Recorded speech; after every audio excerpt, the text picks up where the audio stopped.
Voix de Pionnier, c'est un rendez-vous qui a lieu le premier vendredi du mois à 8h45. Vous aurez les informations, les prochaines dates dans le reste de la séquence. Donc, la voix de Pionnier, c'est pour les gens qui ne connaissent pas, c'est écouter la voix d'un dirigeant ayant pris une trajectoire plus responsable et soutenable dans son modèle économique. Donc, le principe, il est assez simple. C'est donc le premier vendredi du mois, un dirigeant d'entreprise qui vient témoigner au travers d'un échange. Donc, on n'aura pas de tour de table. Les gens autour de la table ne vont pas se présenter.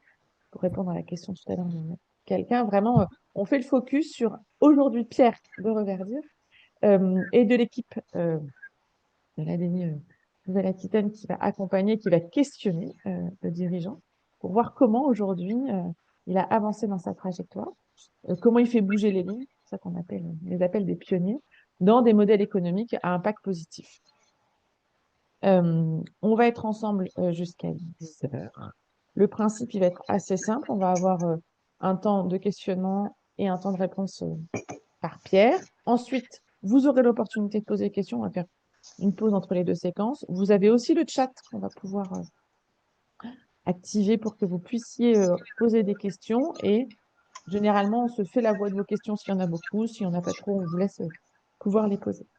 On vous propose d'allumer votre caméra au lancement et à la fermeture pour se dire bonjour avant le lancement. Voilà, je ne sais pas s'il y a des choses, Corinne, qui co-anime régulièrement avec nous, a des choses à ajouter. C'est parfait. Non, c'est tout bon?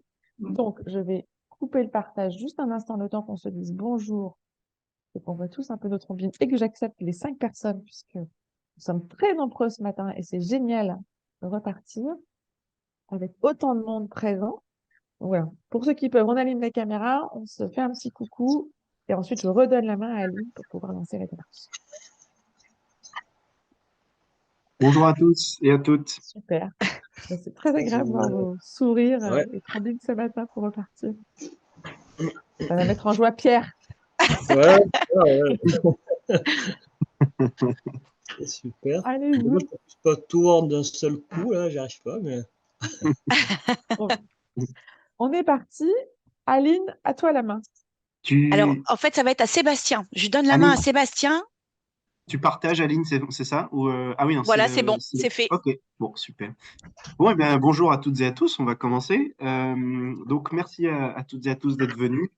Donc, aujourd'hui, effectivement, le sujet, c'est de parler de Pierre Manchot et de l'association Reverdir. Pierre Manchot est donc coordinateur de cette association Reverdir depuis début 2022, même s'il travaille dans l'association depuis plus longtemps, mais il est officiellement coordinateur de cette asso depuis début 2022. Et Reverdir, c'est quoi? C'est une association qui est promotrice et facilitatrice du réemploi des bouteilles en verre en menant des actions, alors certes de conseils et d'accompagnement des producteurs, mais aussi de collecte et de lavage qui s'adressent principalement aux producteurs de boissons et aux magasins qui les vendent, donc les points de vente qu'on appellera les distributeurs tout au long de cet échange. Et cette association, elle agit principalement sur 3 départements de Nouvelle-Aquitaine que sont la Dordogne, la Gironde et les Pyrénées-Atlantiques. Mais elle a aussi des clients producteurs en Pays de la Loire, en Auvergne-Rhône-Alpes et en région parisienne. Mais voilà, donc cette association, elle est basée à Bergerac, Bordeaux, Bayonne, BBB, donc c'était pas prévu, mais le fait est que c'est comme ça. Alors Pierre Manchot, à l'origine, il a un parcours, disons, on peut le dire atypique, puisqu'il est initialement professeur de musique. Il décide en 2015, après un voyage en vélo de presque 1 an, de reprendre des études et de se former à la gestion des déchets. Et ce tournant professionnel l'a amené à travailler au sein notamment de l'association internationale le CEFREPAD pendant plusieurs années et à travailler sur des projets de collecte et de traitement des déchets à Haïti et à Madagascar. Et donc, c'est vraiment en tant que fervent supporter du zéro déchet et désireux de s'engager sur ces sujets-là que Pierre Manchot s'installe en Dordogne et crée avec sa compagne en 2020 une première association, La Tâche Rapide, dont le but était de collecter et de valoriser les biodéchets issus de la restauration et donc de les valoriser et de le réutiliser notamment en compost.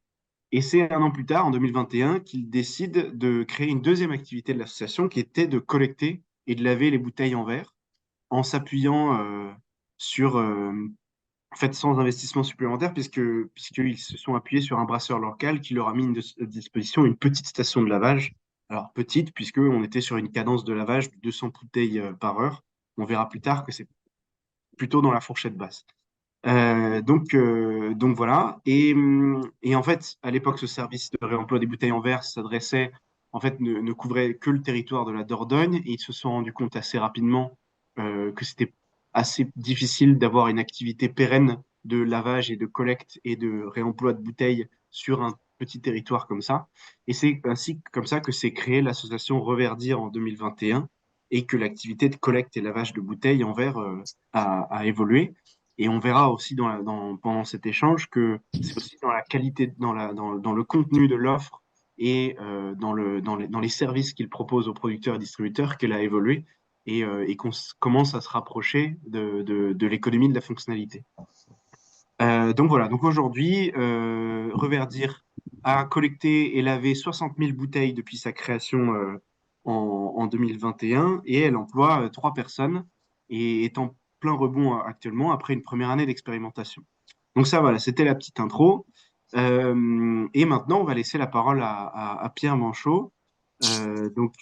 Pierre, peut-être que après cette petite intro, est-ce que tu peux nous revenir sur l'ambition initiale qu'avait la tâche rapide à l'origine, puis ensuite de Reverdir sur la question du réemploi du verre. Donc voilà, pourquoi c'était créé et quel était vraiment l'objectif derrière. Et en fait, derrière ça, à quelle limite du système actuel de la production de boissons, vin, jus de fruits, etc., vous cherchiez à répondre. Alors, peut-être on pourra faire un petit crochet par les impacts de l'industrie du verre qui peuvent être parfois un petit peu occultés et ensuite voilà, revenir sur ces objectifs de ce projet. Ok. Eh ben, merci pour l'intro. C'est vrai que j'étais pas du tout sensibilisé à ça, et puis à force de parler avec des restaurateurs et des gens qui produisaient des boissons, petit à petit on a compris que la production de bouteilles en verre, en fait, elle était très polluante. Parce qu'on dit souvent que le verre est infini, mais c'est pas vrai du tout. Pour fondre une bouteille de verre, il faut utiliser une bonne partie, des fois la moitié de sable neuf, hein, entre guillemets, quoi. Et donc, même si on recyclait tout le verre qui est actuellement jeté au bac à verre, ben on devrait tout le temps utiliser 50%. Ça utilise aussi beaucoup d'eau parce qu'il faut laver ce verre une fois qu'il est cassé. Il faut enlever les étiquettes, il faut refondre tout dans des gros fours très énergivores. Du coup, le mythe du verre infini n'est vraiment pas vrai, quoi. Et chaque année, en fait, en Nouvelle-Aquitaine, on a fait quelques estimations. On pense qu'on jette 300 millions de bouteilles au bac à verre. Ça représente, à coût de 500 grammes, ça représente sans doute 150 000 tonnes chaque année. C'est la moitié de notre production de déchets. Voilà, donc partant de là, on s'est dit qu'on pouvait travailler avec des producteurs. Et en fait, ce qu'on a compris, c'est que, parce que nous, c'était en plein Covid, du coup, on s'est dit, là, faut qu'on trouve un truc alternatif à lancer. Et donc, on a discuté avec un brasseur qui avait l'idée d'acheter une machine de lavage, une petite laveuse, pour lui, mais pourquoi pas d'en faire profiter les autres. Et donc, on a petit à petit acquis des équipements complémentaires. Donc, le brasseur nous a mis à dispo la machine. Et nous, on a investi à peu près une vingtaine de milliers d'euros dans le reste, avec des subsources du département. Et on a fait un benchmark sur pas mal de producteurs pour savoir à quel prix ils achetaient les bouteilles, d'où elles venaient, où est-ce qu'ils distribuaient, voilà, vraiment prendre connaissance du marché. Et on s'est aperçu qu'en fait, ces producteurs, ils étaient tous un peu captifs chez des verriers, tous les mêmes, qui ne savaient pas trop d'où venaient les bouteilles et qui les payaient de plus en plus cher.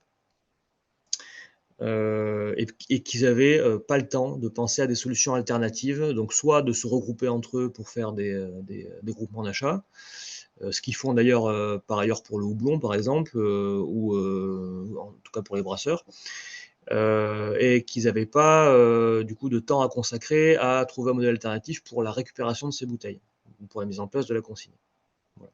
Donc on est parti vraiment, nous, des brasseurs, et ensuite on a compris qu'il y avait aussi des gros besoins du côté des viticulteurs. Ok, ouais. Oui, donc du coup, l'idée, c'était vraiment de dire, on est intéressé par zéro déchet, enfin, en tout cas, de limiter le volume de déchets. Les producteurs et distributeurs, ils n'ont pas le temps, en fait, de s'en occuper. Et donc, il y a un espace pour prendre en charge cette externalité négative de la chaîne de valeur et s'y atteler, quoi, concrètement. Et, Exactement. et donc, du coup, en fait, après, vous vous êtes rapidement rendu compte que vous ne pouviez pas forcément le prendre en charge tout seul sur votre territoire.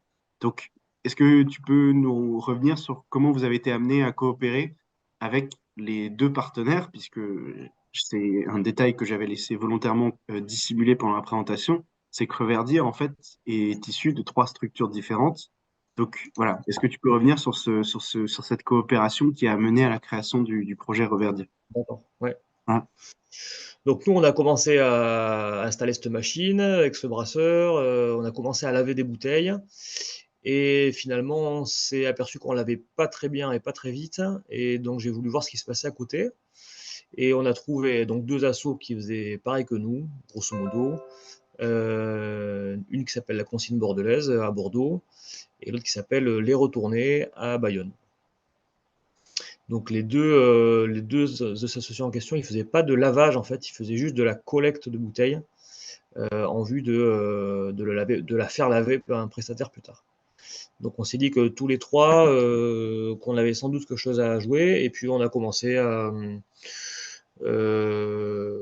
voilà, organiser des réunions régulières, à comprendre comment on travaillait les uns les autres, voilà, à commencer, ne serait-ce que par des réunions, à comprendre le travail des autres. Et petit à petit, on s'est dit que c'était bête de bosser dans notre coin chacun, que ça n'empêchait pas qu'on pouvait avoir une autre activité à côté. Par exemple, nous, la tâche rapide, on a continué à faire de la collecte de biodéchets pour les restaurateurs. Donc ça, cette activité, on s'est dit que elle allait rester dans la tâche rapide. Par contre, que l'activité vert, qui floutait un peu notre message initial, ça valait peut-être le coup de la sortir de la tâche rapide. Du côté des retournés, ils avaient aussi lancé du lavage de bocaux, donc ils se sont dit que cette activité bouteille, elle pouvait aussi sortir des retournés.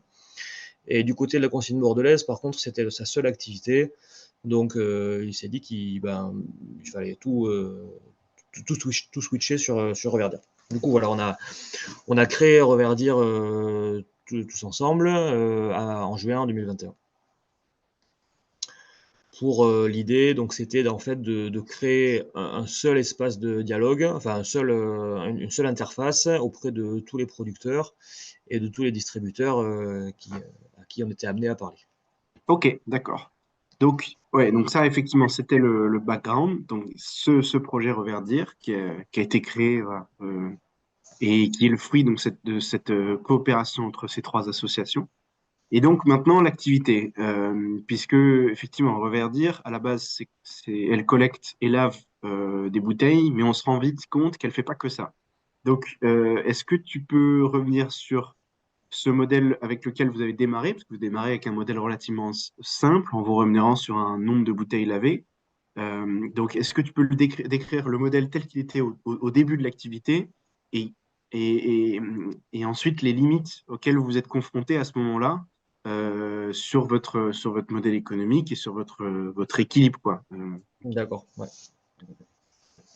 Juste pour dire comment ça se passe dans le cas standard, normalement, un producteur, il met en bouteille son produit, il vend à un magasin, le client, il consomme, il achète la bouteille et il la balance au bac à verre. Ça, c'est le modèle contre lequel on se bat.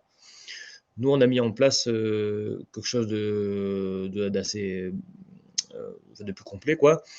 Le producteur, il continue à conditionner ses bouteilles. Donc, c'est la bière, du vin, des boissons sans alcool, des jus. Nous, on démarche des points de vente pour leur expliquer ce qu'on fait. On leur dit, ben voilà, on travaille avec un certain nombre de producteurs, on peut collecter les bouteilles dans votre point de vente si vous le souhaitez, à condition que les clients les ramènent. Les bouteilles, on les collecte donc dans le point de vente, on les ramène sur une station de lavage. Donc, je vais y venir tout à l'heure, mais on les ramène à Bergerac. Une fois qu'elles sont ramenées sur le lieu de lavage, on les lave et on les revend toutes au même prix à 35 centimes. Et donc ça implique en fait plusieurs postes de facturation pour nous. Je vais y venir tout à l'heure. Mais voilà, on s'est aperçu que tout notre modèle économique il tenait sur les 35 centimes de la revente finale. Et qu'en fait, ça ne pouvait pas assumer tout. On pouvait assumer un coût de revient de lavage. Pour vous donner une idée, on lavait entre 25 et 30 centimes. Donc on se faisait une marge sur chaque bouteille de 5 à 10 centimes. Mais il aurait fallu que ces 5 à 10 centimes payent tout le reste, tout ce qui était en amont. Et ça, on s'est aperçu que ce n'était pas possible. Donc y avait on a rencontré plusieurs limites. En fait, déjà, tous les clients ne ramènent pas les bouteilles. On estime qu'on a un taux de retour de 30%. C'est-à-dire, forcément, vous allez consommer une bouteille, vous n'allez pas forcément la ramener parce que vous ne le savez pas ou parce que vous avez la flemme. Donc, voilà, elles ne sont pas ramenées. Par contre, quand il y a une consigne monétaire en place, là, on peut monter à un taux de retour de 70%. C'est le cas dans une des Biocop qu'on a à Sarlat. Côté producteur, déjà, en fait, toutes les bouteilles, elles ne sont pas réemployables. C'est vrai que c'est pas facile à comprendre, mais en fait, on se dit souvent que les bouteilles se ressemblent un peu toutes. En fait, non, il y a vraiment beaucoup de variables, notamment dans les bouteilles de vin. Ce qui fait que la quasi-totalité des bouteilles, elles n'ont pas été conçues pour être réemployées plusieurs fois. Donc nous, on s'est aperçu qu'en fait, toutes ces bouteilles qu'on s'apprêtait à collecter, en fait, il n'y en avait que très peu qui étaient possiblement réemployables. Donc on a dû prendre du temps pour se mettre en relation avec d'autres opérateurs qui faisaient comme nous, leur demander quelles bouteilles ils prenaient. Et donc on a finalement adhéré au réseau Consigne qui a depuis 2 ans édité une gamme de bouteilles qui sont acceptables en réemploi.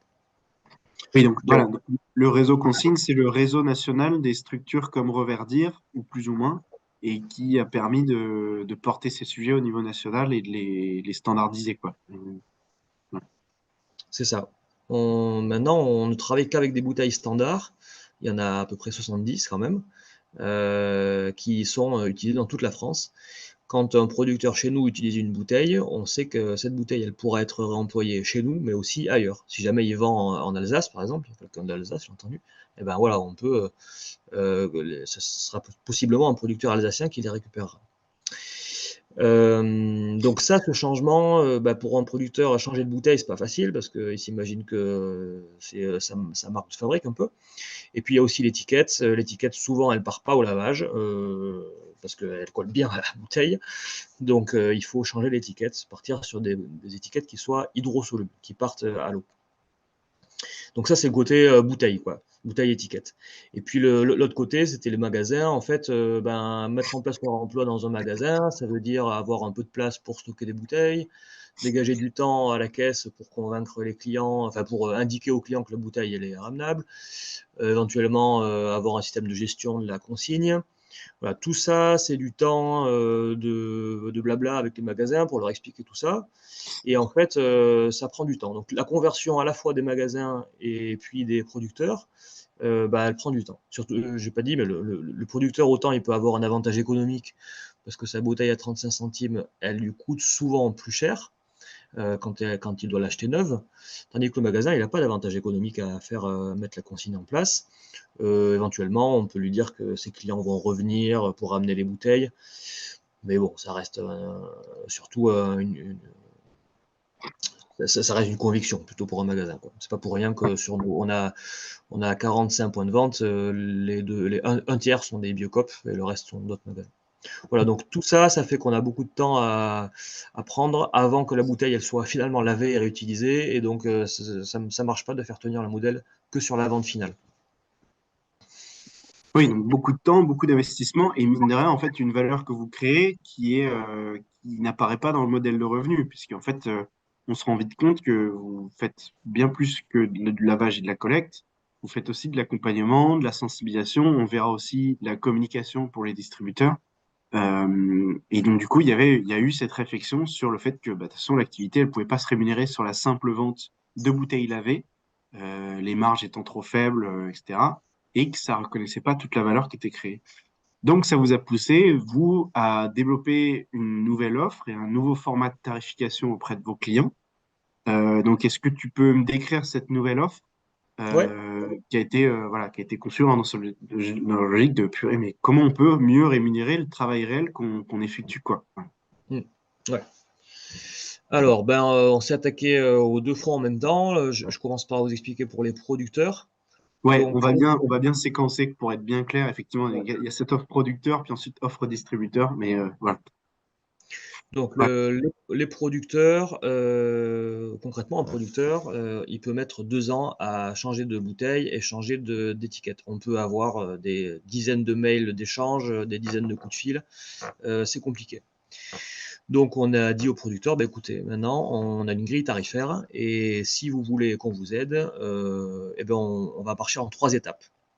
La première étape, c'est on prend des infos sur vous, on fait un entretien, un questionnaire, et on vous donne des infos sur les gammes de bouteilles, sur notre cahier des charges, sur tout ce qu'on a accumulé comme savoir jusqu'à maintenant sur le réemploi.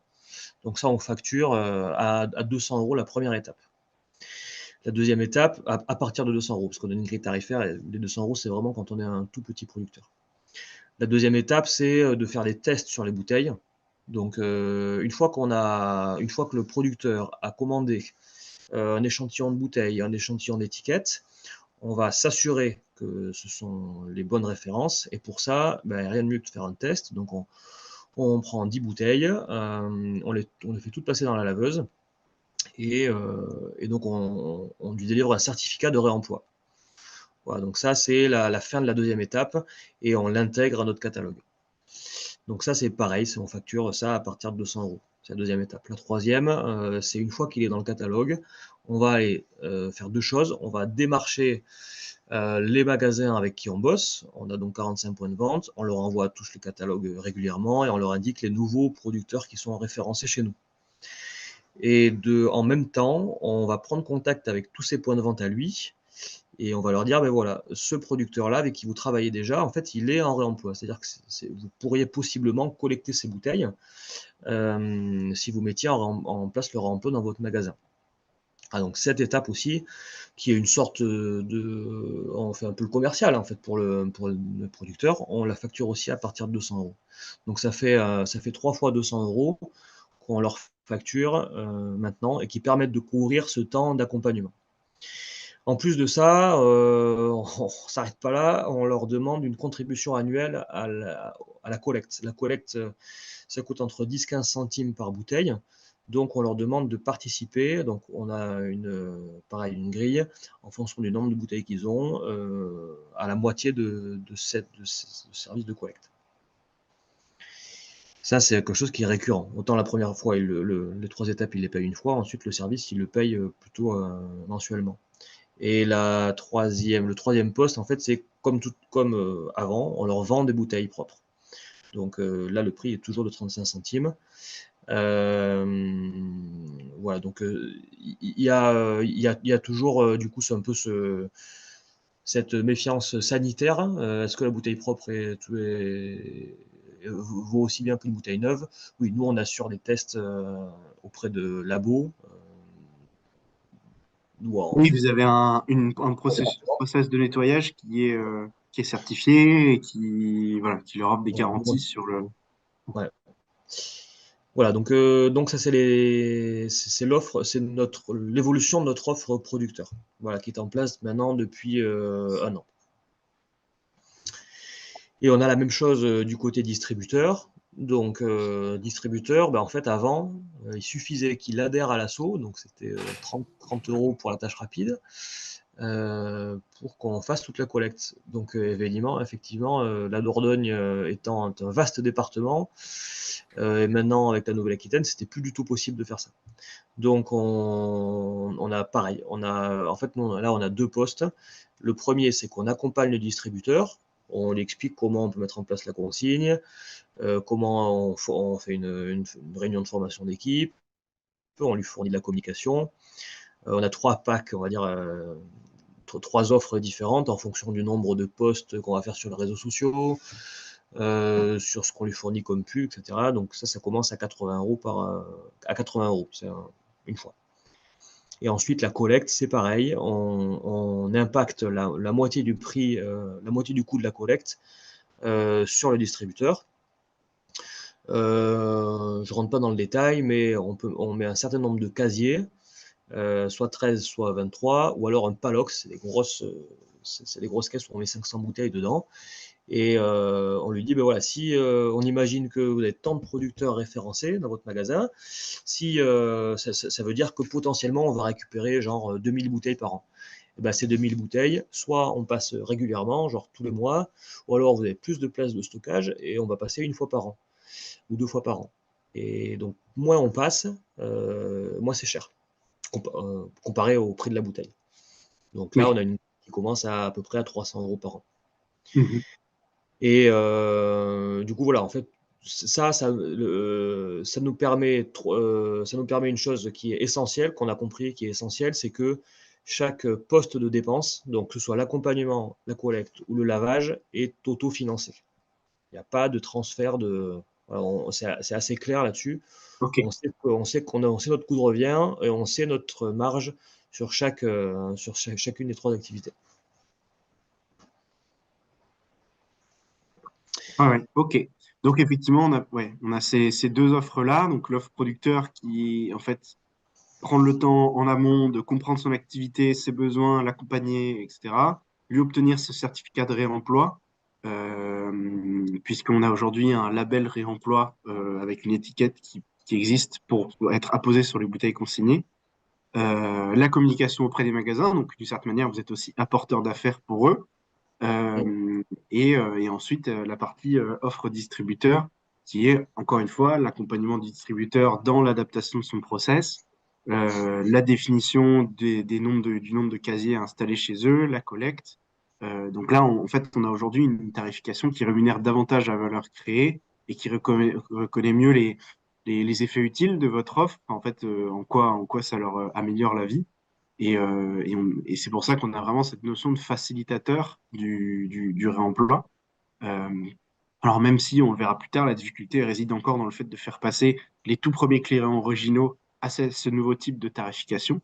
Mais aujourd'hui, vous avez aujourd'hui du coup un portefeuille de 71 producteurs et 44 distributeurs, si je me trompe pas.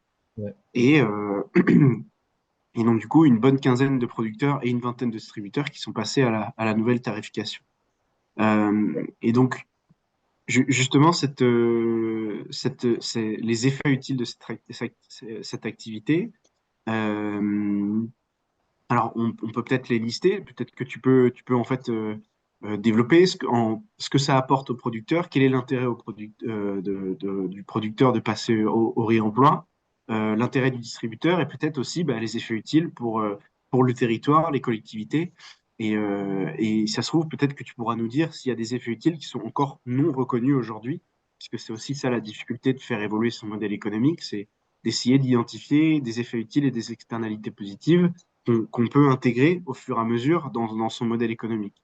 Donc, voilà, peut-être que tu peux nous faire une présentation de ces effets utiles-là par typologie d'acteurs, bien sûr. Voilà. Alors nous, on a 3 acteurs, donc c'est les producteurs, les distributeurs et les collectivités. Grosso modo, c'est nos 3 interactions. Les producteurs, c'est facile. Ils ont bien compris que le verre, ça représentait une belle part de leur empreinte carbone. En fait, on dit souvent que c'est 50%. 50% de l'empreinte carbone d'un domaine de vin, c'est le verre. C'est pas D'accord. les du tracteur. Ça leur permet de sécuriser le prix et les livraisons de verre. Parce que nous, on a un prix fixe, 35 centimes, et on peut leur assurer un nombre de bouteilles par an. Alors, la première fois qu'ils achètent une bouteille, ils vont l'acheter à un verrier, un des principaux verriers. Et ensuite, nous, imaginons, le producteur met 1000 bouteilles en circulation, nous, on va en récupérer que, on va dire, je dis un chiffre bête, 100, et ben ces 100 bouteilles, ce sera ça de moins qu'il aura acheté au verrier. Donc il ne va pas remplacer son stock directement, mais petit à petit, il peut espérer remplacer son stock à un coût moins cher. Oui, parce qu'en plus, il y a une situation de monopole des verriers. Il y en a que 5 sur le marché, c'est ça? Il y a 5 principaux verriers, et encore, il faut un large. Et la plupart du temps, le producteur ne sait pas d'où vient sa bouteille. Elle peut venir d'Ukraine. Franchement, la guerre en Ukraine a arrêté des fours. Du coup, il y a eu des gros problèmes d'accès à la ressource pour les producteurs. Et en plus, les verriers, ben, ils ont pas intérêt à livrer les petits producteurs qui font chaque année 100 000 bouteilles. Ils ont préféré livrer des gros châteaux, des grosses maisons qui commandent des millions à chaque fois. Donc, les petits producteurs, ils sont le couteau sur la gorge. Ils payent des fois la bouteille à 70 centimes. Pour une petite PME, c'est compliqué, quoi. Surtout que c'est pas le seul poste qui augmente chez eux, quoi. Bien sûr. Donc, ça concrétise leur engagement écologique, ça sécurise le prix.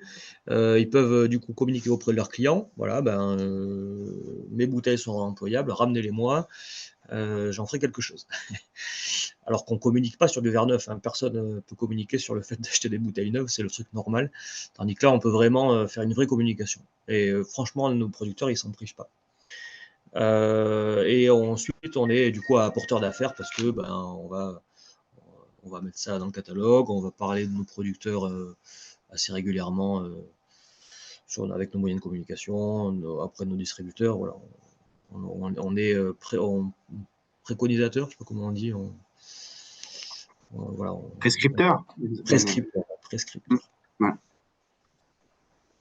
Pour les distributeurs, pour un Biocoop, il y a 500 Biocoop en France, il y a 250 qui sont maintenant point de collecte. Pas que chez nous, hein, mais voilà, ils ont une grosse marge de progression là, au cours des 2 dernières années. Les autres chaînes bio sont plutôt frileuses. Par contre, là, ce qui s'est passé, c'est que le gouvernement a fait une annonce en disant que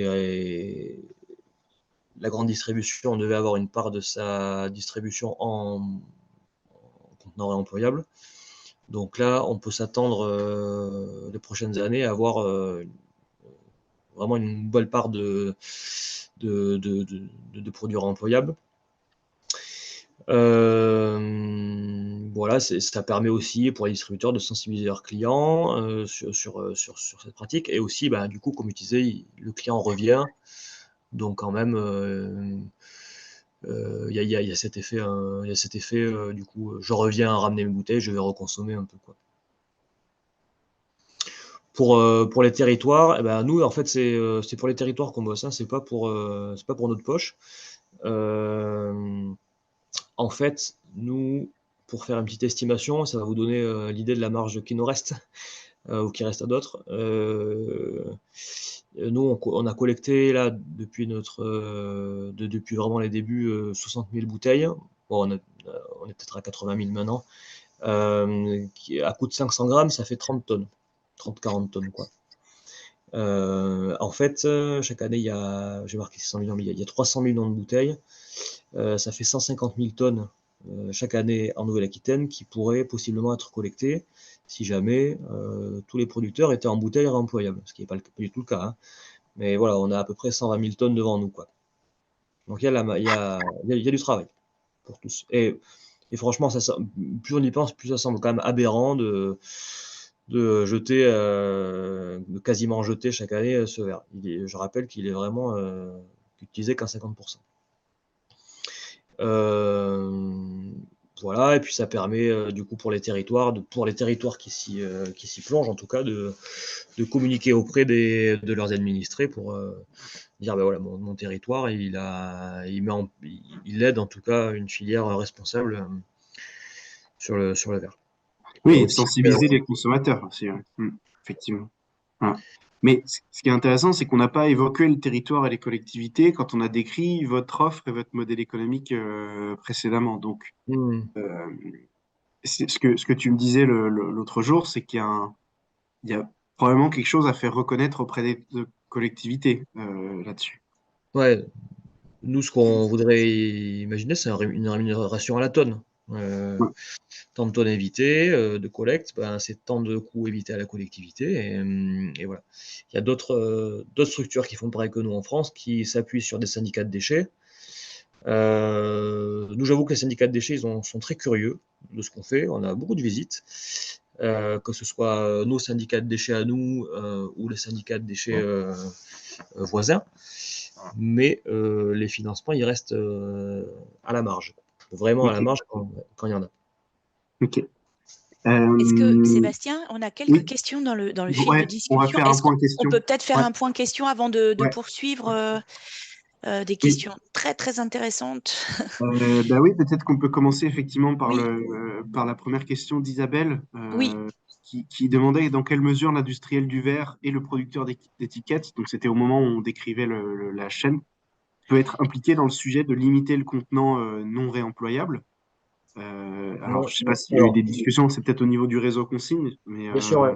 Ah, ben, oui, oui, on est bien au courant. Du coup, je vois la question d'après, il y a une REP. Ouais, alors, il n'y a pas de REP pour le verre, mais elle est en discussion. En fait, Citeo, qui est l'organisme qui gère l'éco-participation des emballages et du verre, regroupe évidemment un certain nombre de verriers. Et il a pour obligation de mettre 5% de son chiffre d'affaires dans la recherche de solutions de réemploi. d'accord. Ok. Donc, il a lancé un appel à projet il y a 2 ans sur la mise en place de circuits de réemploi. Certains ont été lauréats, pas nous, parce qu'on n'était pas du tout mature. Et du coup, il y a des recherches de Citeo. Et très récemment, ils ont sorti des plans verriers, donc des modèles de bouteilles, qui sont réemployables. Donc, ils ont un peu à rebrousse-poil permis l'émergence d'un modèle qui serait exploitable par plusieurs verriers différents et qui soit conçu pour être réemployable. En fait, on fait vraiment pas l'affaire des verriers. Nous, hein, pour l'instant, on représente que vraiment pas grand-chose. Nous, mais il y a d'autres structures qui existent depuis plus longtemps et qui ont vraiment un poids. À Nantes, il y a une structure qui s'appelle Bout à Bout, qui viennent de construire, on en parlera tout à l'heure, mais qui ont construit une grosse usine de lavage. L'actionnaire principal, ben, c'est la collectivité, mais c'est aussi Veralia, un gros verrier. Donc ils ont compris qu'il y avait un champ Ok. à trouver là-dessus. Euh, Alors peut-être que du coup je peux prendre deux questions en une. C'est plutôt sur la question de l'élargissement de l'activité du lavage de verre. Est-ce que Reverdir est essentiellement sur l'agroalimentaire, restauration, ou est-ce qu'il pourrait être aussi sur les établissements de santé et les laboratoires médicaux? Et quid d'ouvrir de manière en restant dans l'alimentaire, quid d'ouvrir aux bocaux en verre type confiture, compote et autres bocaux utilisés dans l'agroalimentaire? C'est Gaël qui veut nous faire bosser, hein, j'ai l'impression. C'est diversifié. elle a beaucoup d'idées. On recrute Gaël. Non, ben ouais, non, franchement, c'est vraiment des process différents pour laver les bocaux et les bouteilles. Les retournés font les bocaux, ils ont un tunnel de lavage. Les bouteilles, c'est vraiment spécifique. Et il y aurait trop de risques pour nous de se lancer sur les établissements de santé ou des laboratoires. Enfin, il y a vraiment, nous, c'est bouteille. Et il y a vraiment, comme je vous disais, il y a 120 000 tonnes sur les bras, donc il y a de quoi faire. Ok, vendez-vous tout de même des bouteilles neuves? Euh, Non, mais on en connaît qui le font. Nous, c'est une raison bête et méchante, c'est qu'on de n'est pas statut? super CPA Ouais. et que ce serait pas intéressant si on faisait de la revente. Donc, on est une asso qui n'est pas assujettie. Donc, si on faisait de l'achat-revente, ce serait Tu m'arrêtes si je me trompe, Aline, mais c'est peut-être du coup une bonne transition pour aborder la dernière question qui était de quelles Oui. sont les prochaines étapes du projet, les défis pour l'avenir. Alors, j'ai juste une question qu'on n'a pas posée juste dans le fil par rapport à une autre partie prenante de l'environnement de Reverdir, qui est le métier du recyclage du verre. De la même manière qu'on parlait des verriers tout à l'heure, en se disant mais comment ils voient arriver cette idée du réemploi de leurs bouteilles, comment les recycleurs de verre voient arriver, pareil, cette activité de réemploi qui forcément vient enlever des bouteilles sur leur ligne de recyclage. Est-ce que vous arrivez à coopérer ou à discuter avec eux? On n'a jamais eu de discussion avec des recycleurs de verre. J'avoue, je pourrais vraiment pas dire. je pense qu'ils sont pas super ravis, mais bon, il faut rester raisonnable. Hein. On a un impact. On est vraiment une aiguille dans une botte de foin là, pour l'instant. Pour l'instant. J'imagine aussi que les principaux actionnaires de ces boîtes de recyclage, c'est aussi les verriers hein, qui ont un intérêt à voir ce qui se fait là-dedans. Alors, je vais quand même rebondir sur aussi deux autres questions de Fanny qui demandait comment avez-vous communiqué auprès des distributeurs pour qu'ils acceptent de payer une prestation alors que le fait de collecter est en soi déjà une charge pour eux. Et elle demandait aussi, étant donné les quantités que vous évoquez, je suppose que vous travaillez principalement avec des petits producteurs. Oui.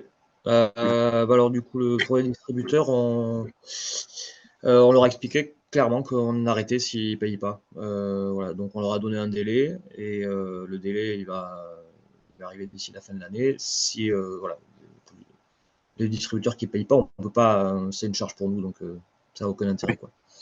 À partir de maintenant, quand on fait rentrer un distributeur, c'est sur la nouvelle offre. C'est pas, il n'y a pas question de mettre en place quelque chose s'il ne rentre pas sur la nouvelle offre.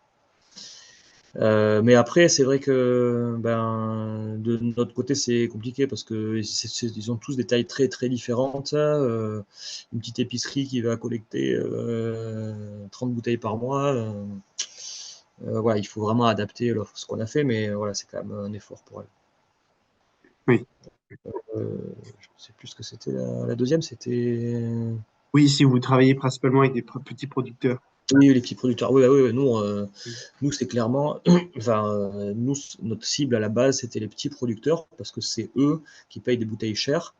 Et donc, c'est à eux qu'on peut rendre le maximum de services. C'est aussi eux qui sont plus flexibles.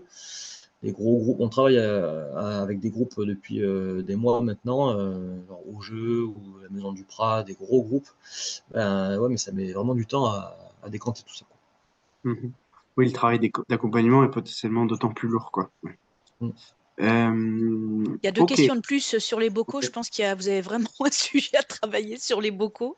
Je vois Estelle qui dit mais les AMAP sont sensibles au sujet du réemploi et cherchent des solutions. Est-ce qu'il y a une possibilité d'étudier le réemploi des bocaux, notamment pour le compte des AMAP? Et puis vous avez, c'est Thierry, je crois, qui parle des bocaux pour le miel, qui dit mais est-ce qu'il y a des exemples de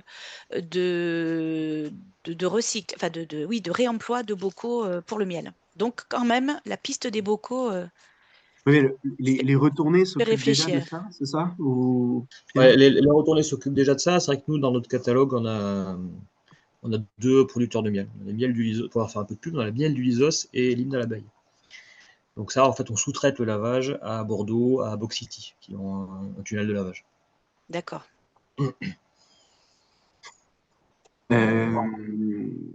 Ok, donc on va du coup passer aux dernières questions, notamment en fait, maintenant, quelles sont les prochaines étapes et les défis pour l'avenir pour l'activité de Reverdir qui, après un an et demi d'expérimentation, de tâtonnement, tout ça, là, tu vas nous l'expliquer, on est un petit peu à une sorte de rebond, enfin voilà, de moment charnière pour définir l'avenir aussi du projet, quoi. Ouais, alors nous, notre défi, c'est de faire passer le maximum sur la nouvelle offre commerciale.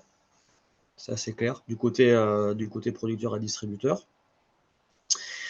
Je disais, c'est pas facile parce qu'on travaille souvent ensemble depuis plusieurs mois ou voire depuis 1 an ou 2 ans. Alors, il y a encore une autre chose, c'est que les petits producteurs, ils sont vite pris en main. C'est-à-dire que des fois, les producteurs, ils font eux-mêmes la collecte. C'est-à-dire que c'est pas nous qui allons dépêcher un transporteur pour faire la collecte, c'est eux, quand ils livrent du neuf, ils récupèrent le sale. Donc, ils n'ont pas besoin de notre système de collecte. Ils utilisent juste notre système de lavage à façon. Ils nous amènent des bouteilles, on leur lave leurs bouteilles, on leur revend à eux, sans tout ce système d'échange. Voilà, donc c'est vraiment faire passer là-dessus. La deuxième chose, c'est les acteurs publics. Voilà, je parlais d'être rémunéré sur les tonnes évitées. Ça peut aussi construire un partenariat plus main dans la main avec les syndicats de déchets. Bout à bout, dans la Loire, je reviens à eux, ils ont une personne qui travaille à mi-temps dans le syndicat de déchets, à mi-temps avec eux. Voilà, ça permet d'ajuster les politiques, enfin de faire remonter en tout cas l'avis des techniciens aux politiques concernées, du côté du syndicat de déchets. Nous, on a ce truc de la TVA là, donc c'est vrai que on a pour projet de passer en SIC. C'est en pause maintenant parce que là, notre priorité, c'est plutôt de faire passer de nouveaux producteurs et on n'est pas 50, donc il faut bien choisir des objectifs. Passer en SIC, ça nous permettrait d'avoir un capital de départ. En deux mots, pour ceux qui ne savent pas, la SIC, c'est société coopérative qui permet du coup d'intégrer tes produits, tes parties prenantes, quoi. Donc pour nous, c'est les producteurs, les distributeurs, les collectivités, les citoyens, les salariés dans une même entité et prendre des décisions en commun indépendamment du nombre de parts prises dans la boîte. Donc nous, on a lancé une part à 100 €. Qu'on ait une part ou 30 parts, c'est pareil. Et donc, ça nous permettrait d'être assujettis à la TVA et donc de pouvoir effectivement faire cet achat-revente de neuf. Quand on livre des bouteilles propres, on pourrait aussi livrer des bouteilles neuves. Voilà, et puis de faire baisser nos tarifs de lavage. Voilà, on avait aussi, on en parlait, un projet de station de lavage à Libourne, que là pour l'instant on a mis de côté aussi, parce que notre machine de lavage à Bergerac, elle ne fonctionne plus depuis quelques mois. Et la pompe qui est tombée en panne, et que même si elle fonctionnait, on s'aperçoit que la marge est trop faible.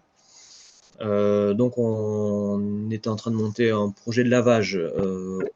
Je vous ai parlé de 30 000 € tout à l'heure, là, investi dans la salle de Bergerac. Là, on serait plutôt sur 200-300 000 €, mais à Libourne. C'est plus l'épicentre de tous nos clients. Et il se trouve qu'en parallèle, il y a deux. Donc, juste pour finir là-dessus, on a. Depuis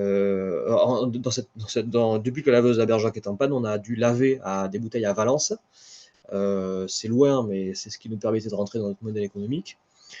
Et là, il y a deux projets très récents qui ont abouti. Le premier, c'est Bout à Bout, j'en parlais tout à l'heure, à Nantes, une grosse station à 2 ou 3 millions d'euros.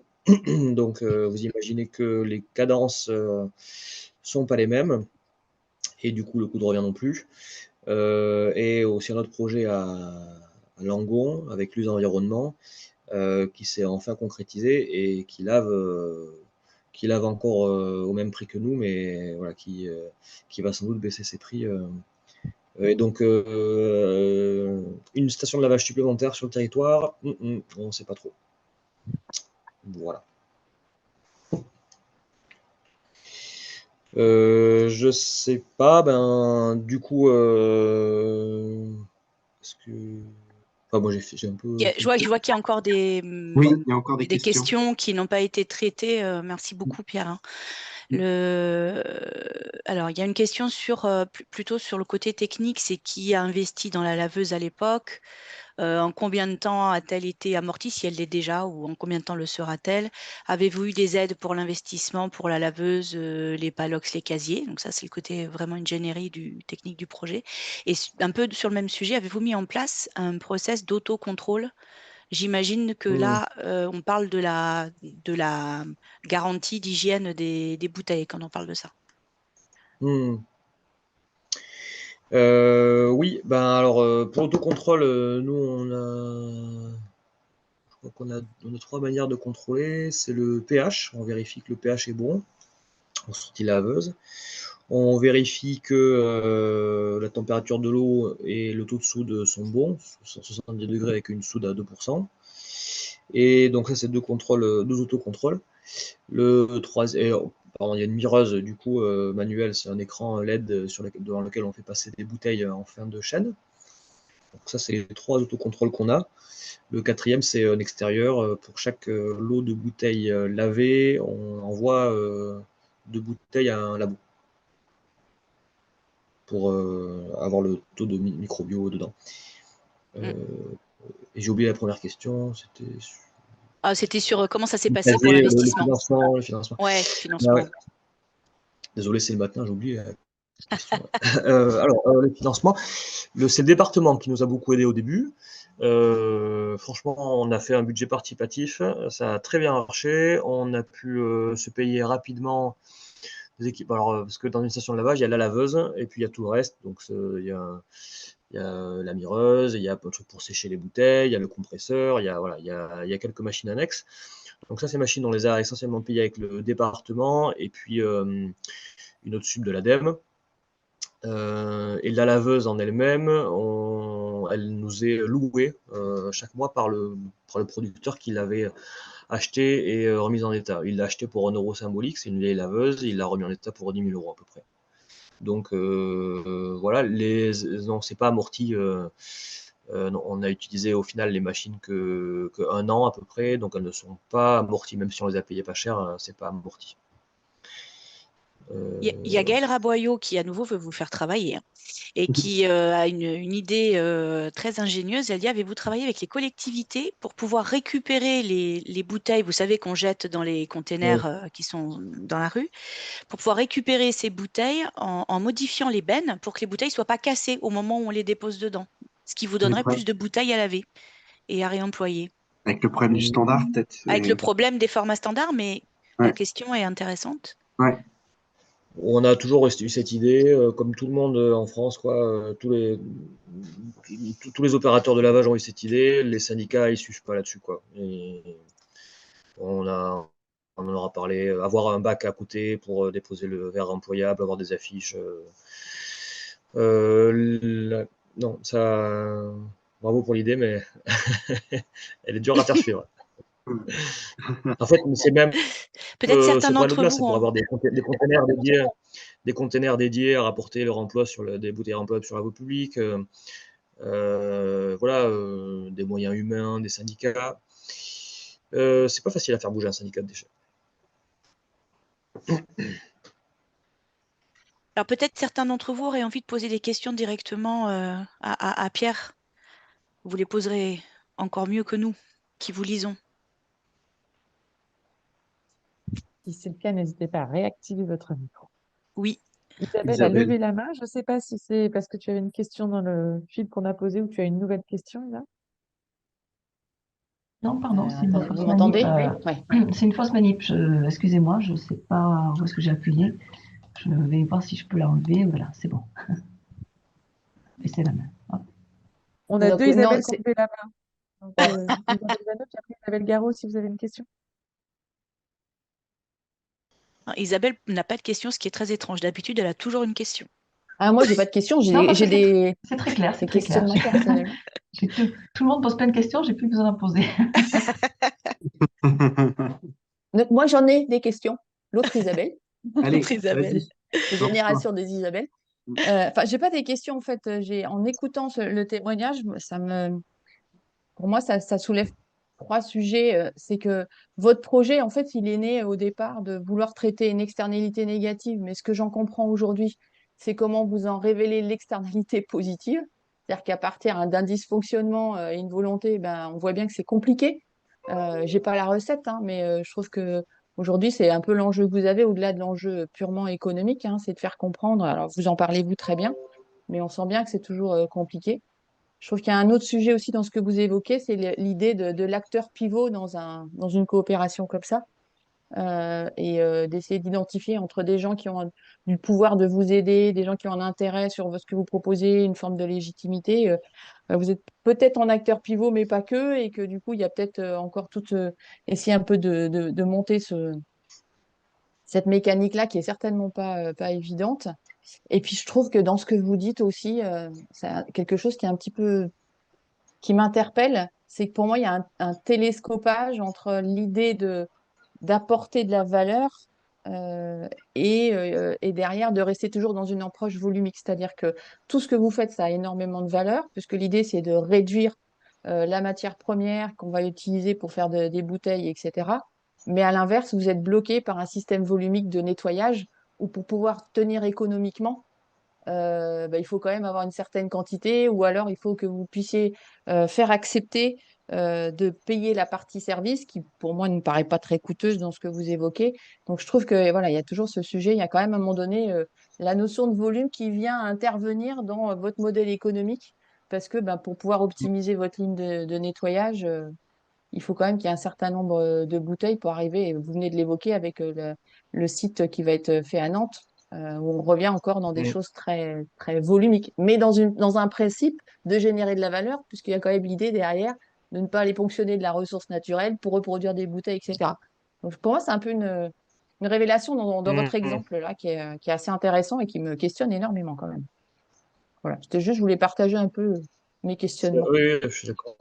C'est vrai qu'on aurait pu aussi choisir une activité plutôt qu'une autre, que le service ou que le lavage. C'est vrai qu'il y en a d'autres qui l'ont fait, quoi.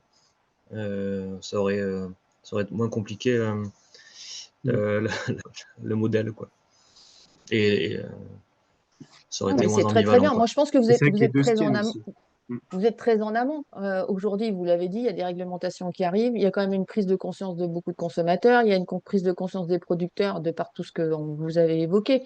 Mais c'est vrai que ben voilà, vous êtes dans les pionniers avec d'autres au niveau national, et que ben, aujourd'hui, il va falloir essayer de trouver le bon modèle pour que. Mais bon, on peut supposer que l'avenir vous donnera raison, parce que je vois pas aujourd'hui comment on pourra faire autrement. Et puis, pour mémoire, pour les générations du passé, nos grands-parents faisaient de la consigne sur le verre. Donc, bon, ça devait fonctionner. On a juste perdu tout ce savoir-là, et il faut le réactiver avec les moyens modernes, quoi. Donc, non, non, vous avez fait Je trouve que votre sujet, il est super intéressant. Et il n'est pas simple parce qu'il est encore très en amont. Mm. Mm. Estelle Books, je crois, s'il y avait, ou Oui. Bouche, je ne sais pas comment on dit. Bouche, merci.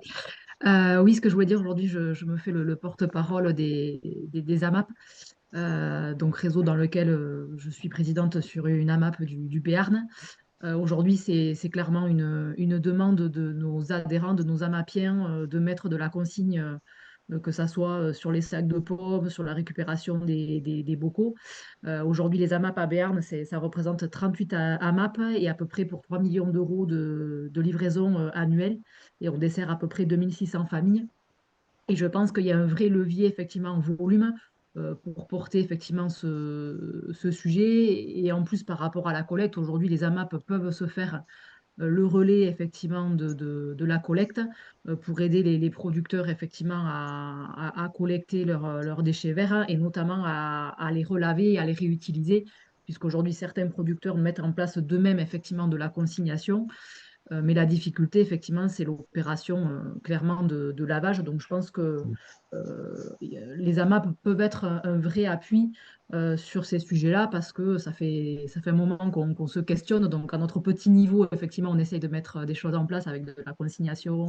Là, je suis en train de faire des devis pour des sacs à pommes, des choses comme ça, mais ça reste effectivement quelque chose qui pourrait être mutualisé et qui aurait d'autant plus de poids et de volume.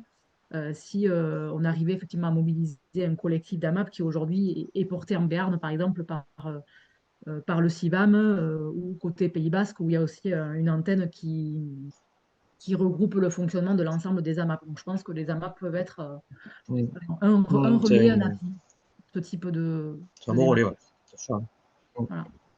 On n'a pas du tout, nous, encore entamé le dialogue avec les AMAP, mais merci pour l'idée. Mm. On est ouvert Carrément. au sujet. Mais en plus, je suis du BR, je vais venir sans problème. Venez. Je suis de Naï. Ah non, mais en plus, c'est un aïe. Ah non, mais il faut venir là. Est-ce qu'il y a d'autres questions?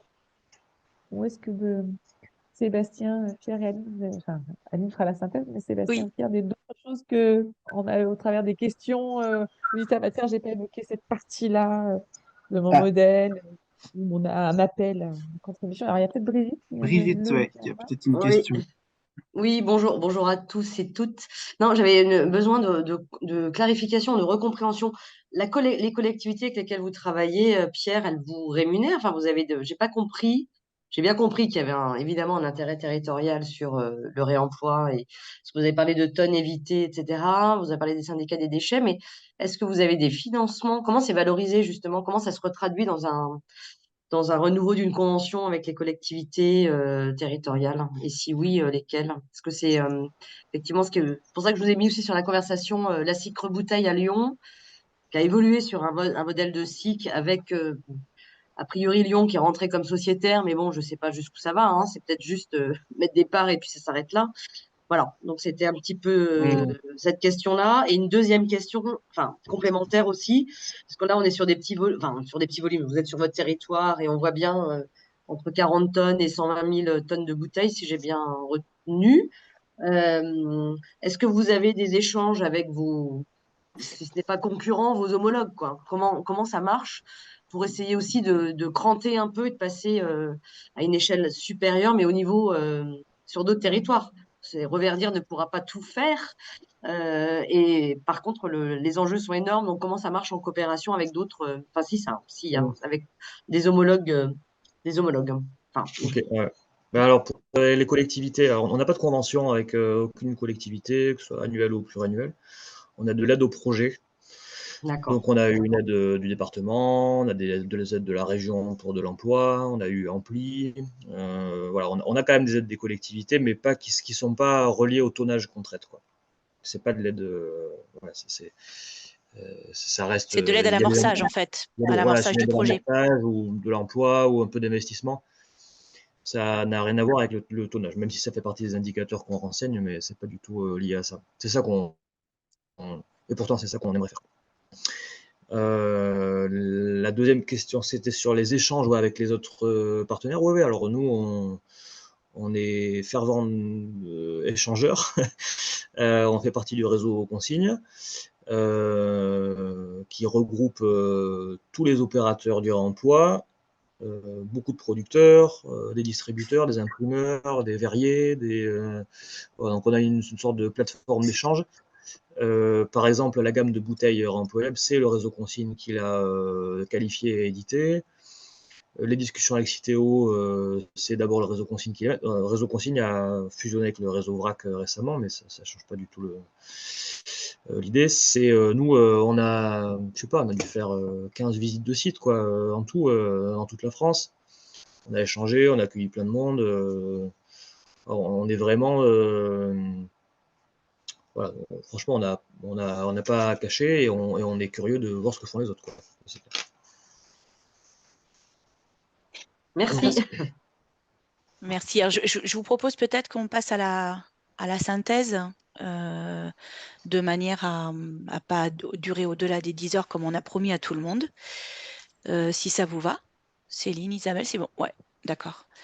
Donc finalement, je vais essayer de vous restituer les idées principales qui ont été évoquées par Pierre. Si j'en ai oublié certaines par avance, pardon. Donc la première, il faut que je partage mon écran par contre, je me rends compte. Si je ne le partage pas, vous n'allez rien voir. Exactement, et je t'ai donné Ouais. les droits, donc normalement, Ça y doit est, être bon. c'est bon. C'est bon, là, vous devez le voir. Vous le voyez? Ouais. Est-ce que tu peux le mettre en diaporama? Oui, je le mets en diaporama. Hop, diaporama. Et là, on le passe. Et voilà, ça va pour vous? Super. Parfait, Super. merci beaucoup. Génial.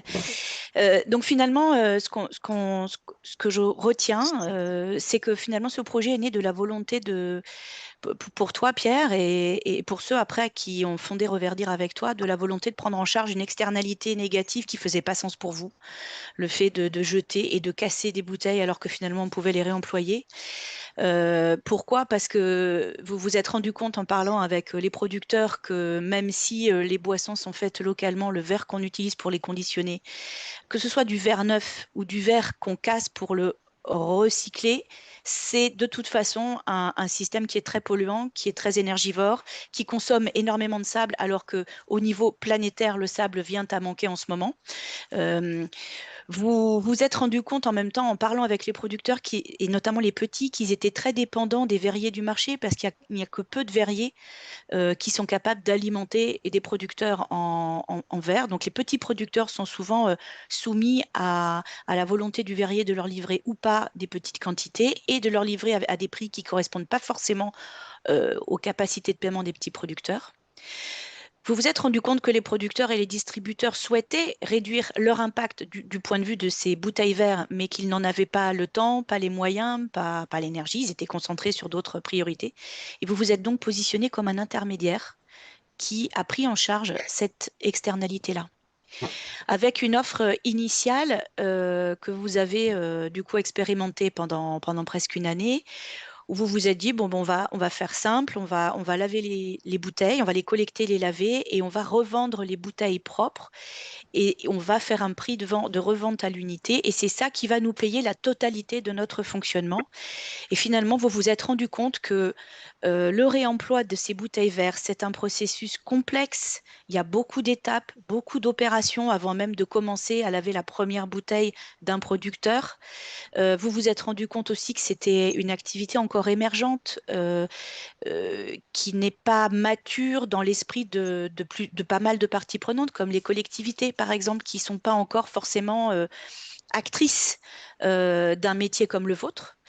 Et vous vous êtes rendu compte que vous fournissiez un énorme travail d'ingénierie auprès des producteurs et des distributeurs qui n'étaient pas rémunérés par le simple fait de revendre à l'unité des bouteilles lavées. Ce qui fait que vous avez modifié votre offre, bien sûr, puis vos tarifs aussi, en considérant que, il y avait plusieurs étapes. Il y avait l'étape d'accompagnement du producteur et du distributeur à l'intégration du réemploi dans son process. Cette étape-là, c'est une étape de sensibilisation, de formation également, d'argumentation, d'évangélisation même. Il y a toute la partie frais liés à la communication, quand vous êtes finalement en capacité après de promouvoir le catalogue des producteurs qui se sont mis au réemploi en direction des distributeurs.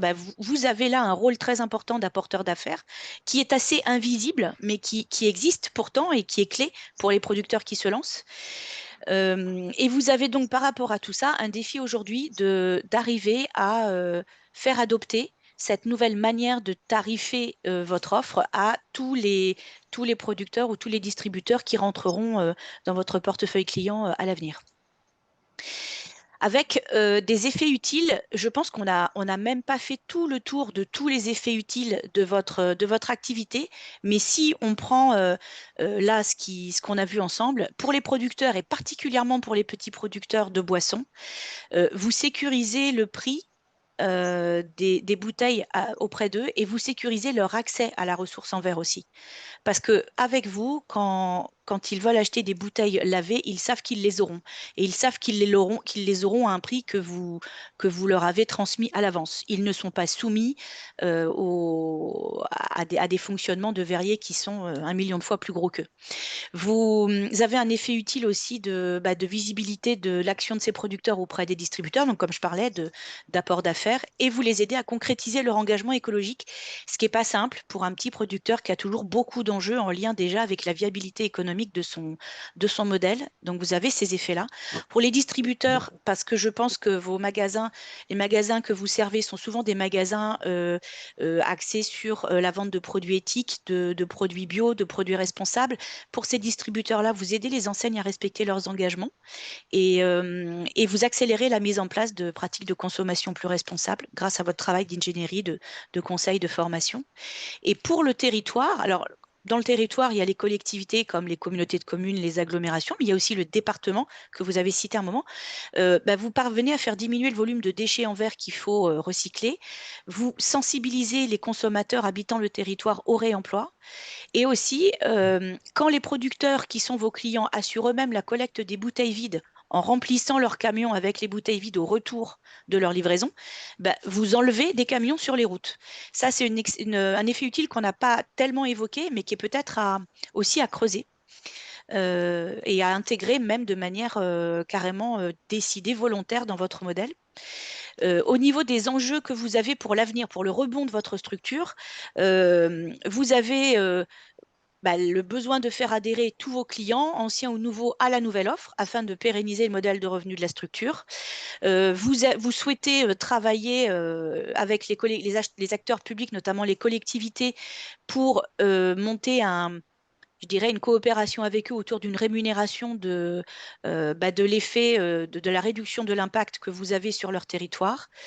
En devenant SIC, vous avez deux effets importants. D'abord, vous pouvez être assujetti à la TVA et proposer des prix plus attractifs à vos clients. Et en plus, vous pouvez finalement adopter une gouvernance plus partagée entre vous et tous les acteurs de votre chaîne de valeur, ce qui peut vous permettre, via toute cette intelligence collective, de continuer de faire évoluer votre modèle et d'en discerner des futures pistes de création de valeur.